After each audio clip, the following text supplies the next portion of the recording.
the Northern Line today to St Mark's in Barnet Vale. And it's so far up north, the air seems different somehow. I'm Tristan Chapman, Father Tristan, the priest here. Hi. St Mark's Barnet Vale was built as a daughter church of Chipping Barnet, St John's Chipping Barnet, up in which most people know as Barnet Church, because the bus turns around there. Okay. Originally there was a tin church and a tin school on the site for about 30 years, serving a community down here, which grew up because the railway came to New Barnet. And easy as it is nowadays, in the 19th century you couldn't get to High Barnet in the winter because there was no road and it was just a muddy track that became impassable. So this church grew up for that community. But it also very rapidly attracted those who liked more high church worship, and in 1899 launched the building of a proper permanent church here. It was designed by Loughborough Pearson, who designed Truro Cathedral, among other things. They only raised the funds for a third of the building because they assumed that the housing would fill out, the congregation would then grow, and that would bring the rest of the funds in. In fact, that didn't happen. So there's the first photos of this church show it surrounded by fields. And so I was going to ask about that, because there's kind of like houses of a similar age on that side of the road. And it's weird. So you've got the Victorian house there, and they're older than the church. So they started building it thinking that was all going to become housing, and it just didn't happen. So they ran out of money, and Pearson died. And so they stopped and built a temporary chancel, and that brick wall and arch there are what remnants of that. And that east end was only put in about 2005.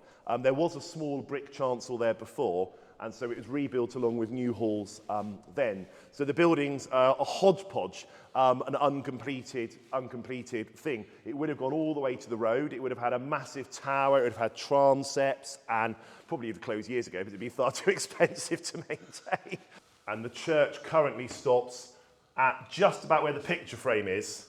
So the two slightly smaller arch, you can just see one on the left. So it would have been a phenomenally magnificent building. It was going to have a great series of stained glass windows, of which only one was completed. Yeah. So you've got the martyrdom of St Alban there, and then the rest is the visit of St Germanus of Auxerre, I think it is, who came and visited Alban Shrine in the first half of the first millennium. And then underneath, it's St Martin and St Columba, because St Germanus brought relics of those saints and left them at St Alban's on the shrine of St Alban. This is the martyrdom of St Alban, in what was then Verulamium, now St Albans. So St Alban was a Roman soldier, and he was, at some point he encountered a priest who was teaching the faith, and was so impressed by the priest that he hid him in his house, and then eventually it was worked out where the priest was. So Alban put on the priest's cloak, so he was taken away, people thinking he was the priest.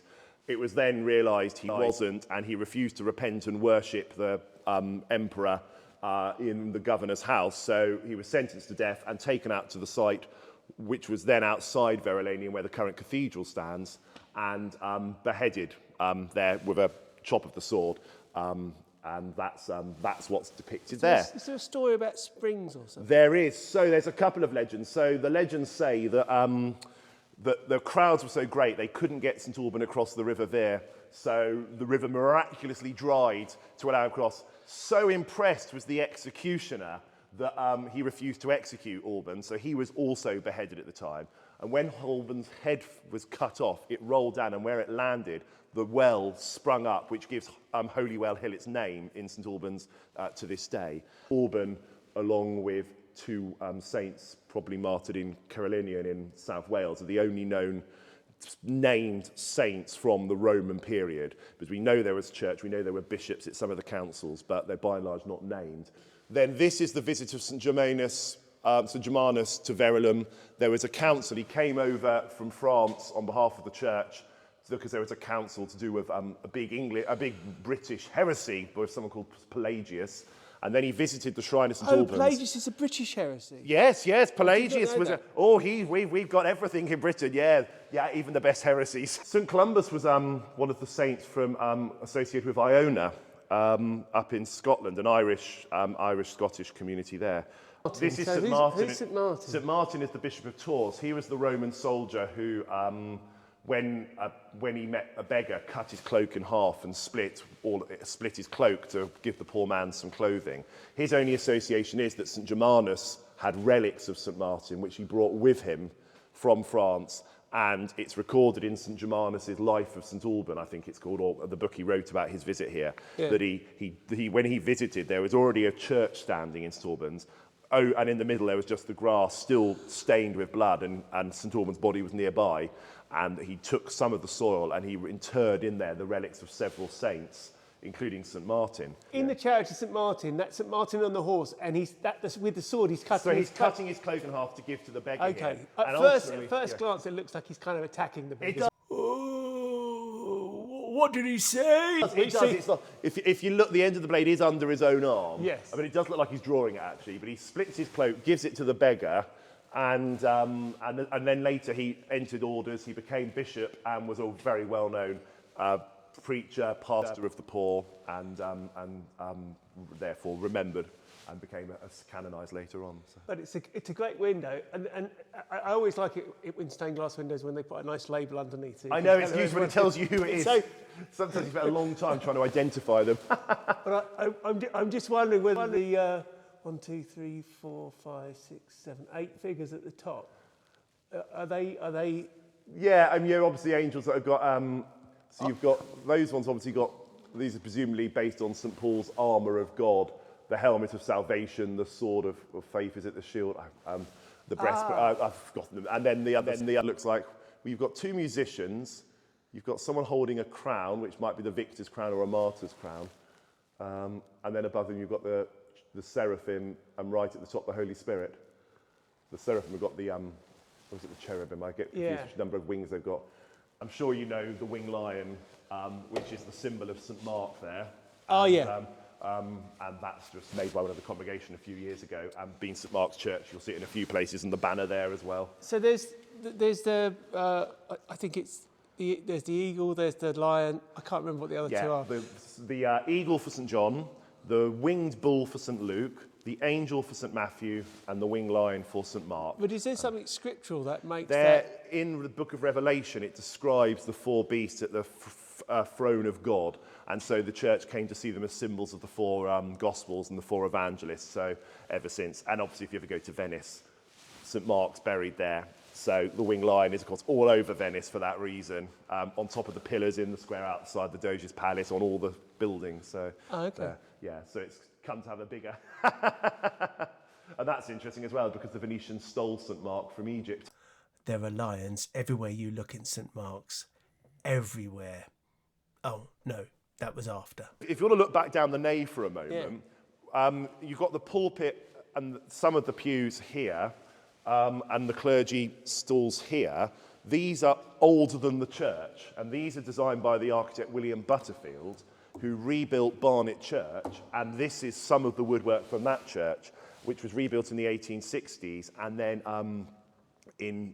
this was a daughter church, that church, and they got some very, very fancy woodwork in the 1890s, so they handed down their old woodwork, which is second-hand, but most of the pews themselves are pitch pine. They weren't designed for this building, they're a bit unstable, so they're slowly being replaced, but the pulpit and the aisle, the chapel pews will stay to remind us of that history.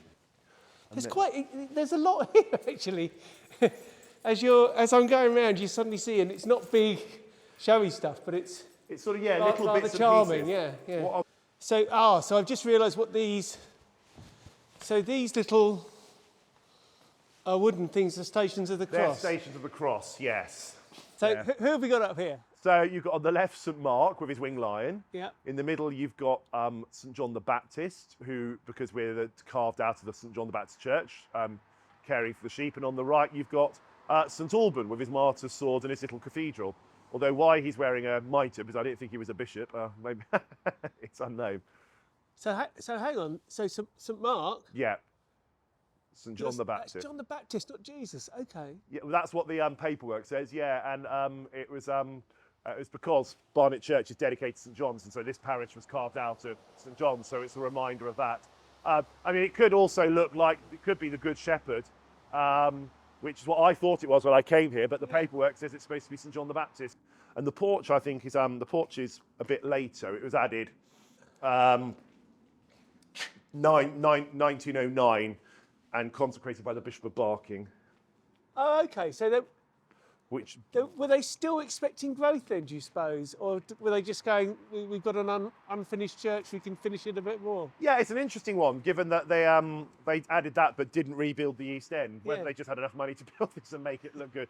And it's worth going around the other side of the building because you'll find there's a door to match this, which was going to have either originally a tower, then after Pearson's death, his son took over, and he was going to build the tower there and change it to a porch with a grand flight of steps. But in fact, it's just a locked door raised about 6 foot above the ground. I had such a nice time with Fr Tristan at St Mark's, and there's so many gems to see. You find yourself rushing from place to place just to look at the next one. But watch where you're going.